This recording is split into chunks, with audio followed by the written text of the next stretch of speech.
All right, so have you heard about this Mini Mobile ATM thing? Apparently you can turn your phone into like an ATM. Yeah, it's making the rounds. It is, and they promise, like $600 a day. They even say you can like replace your whole income. And all from your phone. Just a few taps, they say. Yeah, exactly. Just from your phone. Crazy. Yeah. Right, so you sent over some sources for us to look into? Yeah, so we have their official website, looks like some kind of personal story, and then a sales pitch I took a look at. Oh, yeah. It's pretty persuasive, lots of interesting language. Yeah, so let's dive into all this and try to figure out what this Mini Mobile ATM thing really is. Is it legit? Yeah, definitely. The claims they're making are definitely attention-grabbing. For sure. And that's the first thing that jumps out at me, right? So they're really playing to this desire we all have to make money quickly and easily. Absolutely. It's like, who wouldn't want that? Yeah, and just go into the website like minimobileatm.com or whatever. It's all very sleek. It looks modern. You see those big income numbers everywhere. Oh yeah, front and center. Yeah. And you can't miss those countdown timers. Oh my gosh. Like right next to those buy now buttons, Yeah. Total scarcity tactic, making you think you're going to miss out on Oh yeah. some incredible secret, right? If you don't buy right now. And they're using those to kind of bypass your rational mind, trying to trigger that impulse buy. Interesting, because they do try to address concerns. They have this whole FAQ section. Right. They talk about things like fees or if it's even legal. Right.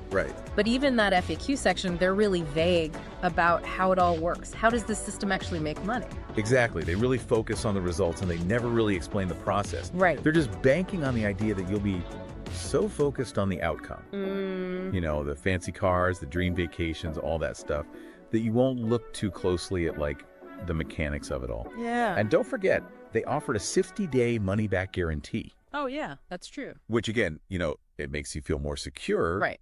It feels legitimate, right? Yeah, it does. Because you think, well, if it doesn't work, I can just get my money back. Totally. Yeah, and it's all carefully crafted, to build that trust and lower your defenses.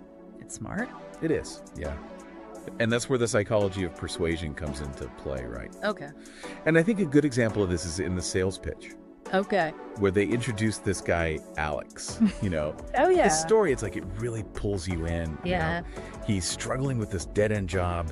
He's feeling trapped. And then suddenly he finds this 2-minute trick that changes everything. It's that classic rags to riches story, right? It is, but it's more than just about getting rich, right? Yeah. They add in all these emotional details, like he wants to provide for his family, he wants to take his wife on a dream vacation, and it makes Alex relatable, Yeah. like someone you might actually know. Totally. I feel like I know an Alex. Right.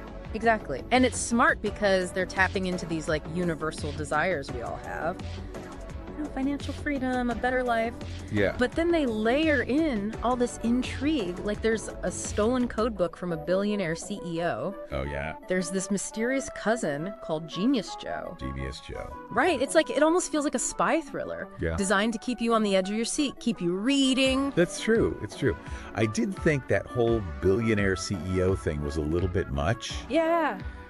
Would a tech giant really just have all their money-making secrets in a physical notebook that's just lying around? I know, right? It felt a little too Hollywood. Right. It definitely raises some flags about how plausible the whole story actually is. But again, they're playing on that desire for something extraordinary, something almost magical. Yeah, and let's not forget all the testimonials that are sprinkled everywhere. Oh yeah, everywhere. They show all these everyday people, right? Retirees, single moms, people who failed at other online businesses. Yeah. And they all claim to have struck gold with Mini Mobile ATMs. Right, and they use those testimonials to create social proof.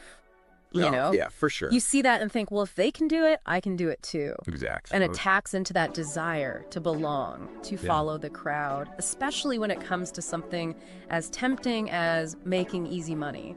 Yeah, for sure. And then they top it off with this limited time offer. Yeah, gotta get it now. And this threat that the billionaire CEO is going to shut down the website. Right. Classic FOMO, fear of missing out. Yeah. They're pushing you to act before you really think it through. It's wild how they combine this emotional storytelling with these psychological triggers. It is. It's very effective. It is, yeah. It's a powerful cocktail that can be hard to resist, even for the most skeptical people you know. For sure, for sure. It does make you wonder, though, Is it all a little bit too good to be true? That is the question, isn't it? It really is the question. And one way to try to answer that is to look for common red flags. And one of the biggest ones we already talked about a bit, that lack of transparency. Like, how does the system actually work? Right. Yeah, they keep talking about a secret code book. Yeah. And like proven methods. Yeah. Like those words, they sound intriguing. But they don't tell us anything, really, about like what the business model is. Exactly. It's all very surface level. Yeah. Think about it this way. Any legit online business, whether it's e-commerce or affiliate marketing or whatever, there's a clear structure, a process for making money. Right. With Mini Mobile ATMs, it's all kind of like a mystery. Yeah, they mention like these special links that are supposed to make you money. Right. But they never explain how those links actually work, how they bring in the cash. Right, like, is it advertising? Are they commissions? We have no idea. It's a black box. It is, and that's a big red flag. Another one is like the over-reliance on testimonials. Right. Testimonials can be good. They're a form of social proof. Sure. But they can also be super easily made up. Or they can be cherry-picked to just show you the good stuff, Right, and that reminds me of some of the ones we saw, both on the website and in Alex's story. Yeah. They all follow that same pattern, like instant results, drastic life changes, and just this over-the-top excitement. Right. It almost seems like they're all following a script, which makes you wonder, are these real? Or are these just stories they made up to sell you something? Yeah, and some of the details were a little like, too much. Remember Susan from Arizona? She wrote her testimonial while she was on vacation in Santorini. Oh, yeah. And then there was Lisa from Oregon. She said she made her first sale before she even went to bed that night. It all sounds too good to be true. It does, doesn't it? It's important to remember that everyone's results will be different. What works for one person won't necessarily work for you. Right. And you can't just expect to get rich overnight. Exactly. And then there's the whole thing about stealing the code book. Yeah. From the billionaire CEO. It's a great story for their sales pitch. Yeah. But realistically, come on, how likely is that to happen? Right. Would a tech mogul really just keep all their secrets in a physical notebook and just leave it sitting around? I don't think so. It's far-fetched. But it's a great story, and that's the whole point, right? Yeah. They want to appeal to your emotions, get you dreaming about those aspirations, even if the story itself is a bit unbelievable. So how do we make sense of all of this? Yeah, it's tough. We have these huge claims, they use all this persuasive language, and the testimonials are glowing. Yeah. But then at the same time, they don't really explain how it works, and there are all these details that seem kind of shady. Right. It just means we need to be careful. Yeah. We need to be skeptical and think critically. Yeah. Remember, there's no easy way to get rich quick. Any real online business takes effort, strategy, and you need to understand how the money is actually made. That's a great point. So what advice would you give to someone listening right now if they're thinking about trying Mini Mobile ATMs? Yeah, what should they look out for? Yeah. I'd say the most important thing is to do your research. And don't just rely on what's on their website or in their sales pitch. Okay. Go beyond that. Look for independent reviews. See what people are saying on forums. Okay. Find people who've actually used it and see what their experiences are like. So don't just trust what they want you to see. Exactly. Go out and see what other people are saying. Exactly. And when you're reading those reviews, look for the details, Do they give you specific examples of how it works, how they're making money? Right. Or is it just vague praise and emotional language? Okay, so what about the income claims? Can we believe those numbers?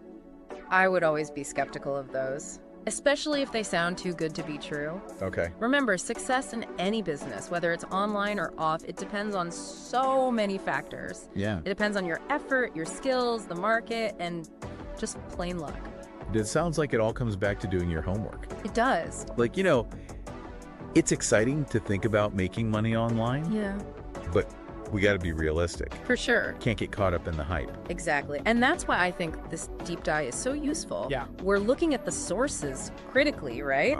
So we can see both the good stuff, the exciting stuff, but also the potential problems. Okay, so let's summarize what we know so far. Yeah.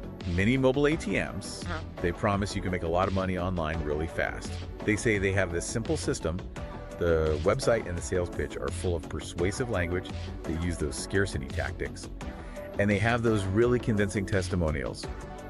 But there are some things missing. Yeah. They don't explain how the business model actually works, and there are all these details that just don't seem that believable. So are Mini Mobile ATMs the real deal? Yeah. Are they a scam?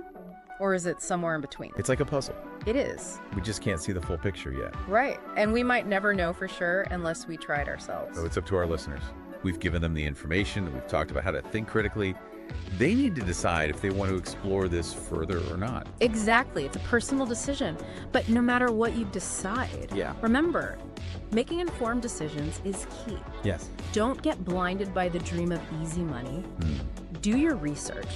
Think about the risks and the rewards and trust your instincts. It's like we have all the puzzle pieces laid out in front of us, but we're missing that one key piece. Right. Exactly. And that missing piece sometimes is, thinking about your own values, your goals. Like if this code book really existed and it really was a way to get rich effortlessly, would you feel okay using it? Yeah. Knowing where it came from and what might happen. That's such a good point. It's not just about whether something works. It's about whether it feels right. Ethically, Yeah. It makes you think bigger picture. Yeah, for sure. Like what impact are our choices having on us? Yeah. And on other people? Imagine if everyone had this code book. Would everyone get rich? Or would it just mess up the whole system? Yeah, would it actually make things worse for some people? Exactly. It really makes you think, doesn't it? It does. About how wealth is created. Like what role does technology play? And is it even okay for everyone to have access to this kind of information? And that's what I love about thinking critically about stuff like this. Yeah. It's not just about saying, oh, that's fake or that's a scam. Yeah. It's about taking what we know and using it to have real conversations and really trying to understand how complicated the world is. I like that, Yeah. So as we finish up our deep dive into mini mobile ATMs today, Yeah. I want to leave our listeners with one final thought. Okay. We looked at their claims. We talked about how they try to persuade you. And we pointed out some red flags. But at the end of the day, it's up to you. You have to decide if you want to try this or not. You got the knowledge now. You know how to think critically. Yeah. Take that and use it. Yeah, do your own research. Think about the risks. Think about what you could gain. Exactly. And trust your gut. Yeah, don't forget about that one. It's so important. It is. Remember, there's no guarantee you're going to get rich. Nope. But just by exploring and learning, that's valuable. Absolutely. Well, thanks for being here with us today for this deep dive. And to everyone listening, until next time, stay curious.